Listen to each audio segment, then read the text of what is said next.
বাংলাদেশ জাতীয়তাবাদী যুবদল পত্রিকায় আজকের এই দক্ষিণা যুবদলের উদ্যোগে নবনির্বাচিত সিলেট জেলা যুবদলের সাধারণ সম্পাদক আমার শ্রদ্ধাবাদক জনাব মকসুদ আহমদকে গ্রেফতারি পরোয়ানার প্রতিবাদে আজকের এই বিক্ষোভ মিছিল শেষে সভায় সম্মানিত সভাপতি থানা যুবদলের সিনিয়র নেতৃবৃন্দ আজকের শ্রমিক ভাইরা ছাত্র দলের ভাইরা যুবদলের ভাইরা বর্তমান শুরুতে বহন করুন বিপ্লবী অভিনন্দন সংগ্রামী শুভেচ্ছা।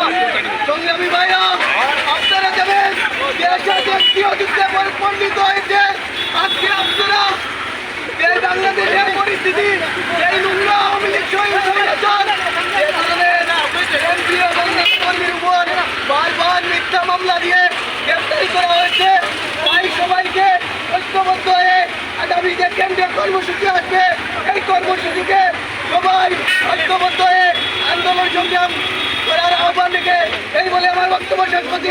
খুদা হাফিজ, ইয়া শরীফ, আসসালামু আলাইকুম।